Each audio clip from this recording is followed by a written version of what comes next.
Okay, let's bring in Doug Mackey now. He was sentenced to 7 months in prison for sharing this meme just before the election in 2016. Avoid the line, vote from home, text Hillary 59925. Clinton was glad he was convicted. There was just a trial in Brooklyn where a guy who had been one of the main, I guess he was one of the main people running memes against me in 2016. He went from what you could consider free speech. I mean, both Nancy and I have pretty thick skins. People say all kinds of things about us. But he went from that to running a very deliberate effort to mislead people about where and how to vote. Yeah. So it went from speech to action meant to subvert the election because thousands of people who they targeted through their algorithms, I can text my vote for Hillary Clinton. Let's bring Doug in now. Doug, Hillary Clinton hates you. Well, I don't know. I'm trying not to say the feeling is mutual, but... Doug, you were convicted of conspiracy to interfere with potential voters' rights to vote in the 2016 election. Is that what you were trying to do? Well, no, not at all. The meme is clearly just a gag. It's a joke. Nobody is supposed to take it seriously. And, interestingly enough, we'll get into it later, but nobody actually did take it seriously, which was found out in trial, but I'm sure you'll get to that. Well, you say that, but the Department of Justice says that thousands of people fell for your meme and tried to vote by texting. Did they? Was there evidence of that presented at your trial? They didn't present any evidence. That's actually, dare I say it, disinformation from the government. First of all, when this meme initially went out, very few people actually saw it. More people saw it because the liberals were outraged. They were pointing at it, saying, "Oh my gosh," and it was reported widely on CNN, BuzzFeed, and that's when all the people started texting the number. Very few people actually texted the number. And the government went around Brooklyn, Queens, Long Island, interviewing people who they thought texted the number 4 years ago and couldn't find a single person who actually said, "Oh yeah, I texted the number. I thought this was real. I didn't vote for Hillary Clinton because I saw this meme." And they couldn't put a single person on trial. But you say they as a witness at the trial. Understood. But you say that people did text the number? Yes. And so, but they didn't did they text the number and then lose their chance to vote? No, they didn't lose their chance to vote, and a lot of them were just curious. We talked to people who texted the number. They were curious what would happen. They didn't think it was real. Some of them texted ridiculous things like Hillary for prison or that kind of thing. Right. So yes, a number of people texted the number, but that was mostly just because it got wide publicity on BuzzFeed as sort of a liberal outrage du jour. Tell me, did you make the meme? No, I didn't. So why did you think it was okay to post it? Because unfortunately, it's had consequences for you. Well, when I saw the meme, I thought it was funny. I thought it was humorous, and I thought it was something that my followers would enjoy. And to be honest with you, they did enjoy it. I assume that in this country, we have a First Amendment right to share memes that are parody in nature or satirical. So that was the intent when I shared the meme, and it was sort of like an inside joke.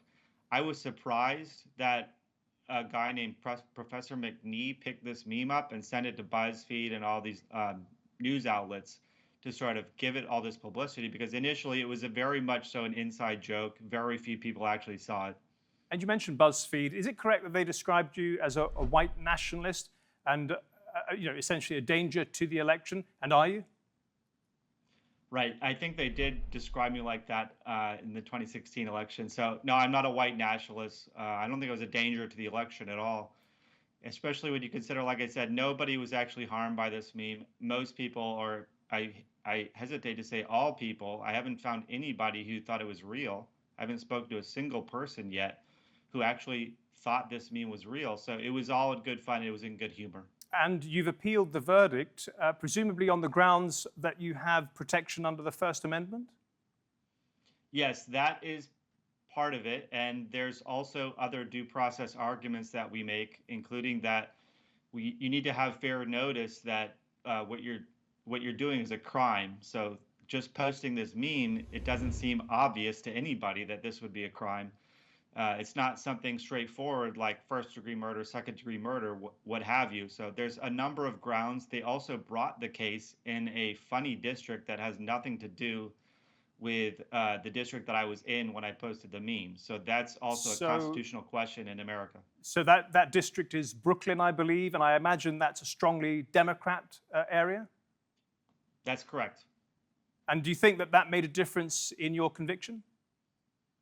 I do. I absolutely do. I mean, even this jury deadlocked on this question for 3 or 4 days, and this was in the most liberal district, highly diverse district, and highly diverse jury. And I don't think that this would have been a conviction in a lot of other districts in this country. I imagine you and your lawyers are feeling quite hopeful because I've read in the Harvard Law Review, quote, while many would consider Mackey's speech to be repellent, the precedent created by the Mackey case is a dangerous one that lessens First Amendment protections in the digital marketplace of ideas. So I imagine you and your legal team are feeling fairly confident.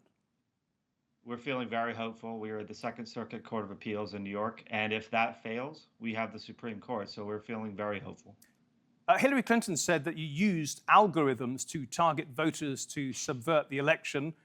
Did you? No, it's just a copy, paste, and click. There's no such thing as an algorithm or anything like that. I think she's drank too much of the Russia Kool-Aid.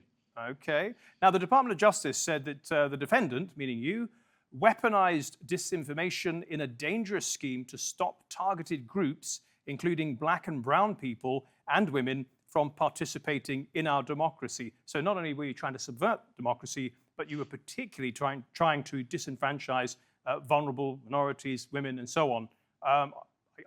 What do you say to that?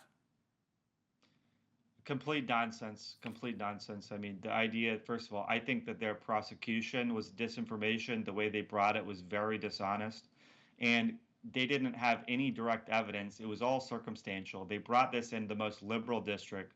So, no, absolutely not. Just copying and posting a meme off of a website because you think it's funny is not targeting minority groups or whatever they want to call it. Doug, you shared the meme just a couple of days before the election in 2016, but you weren't arrested until the week after Joe Biden took office. A bit suspicious.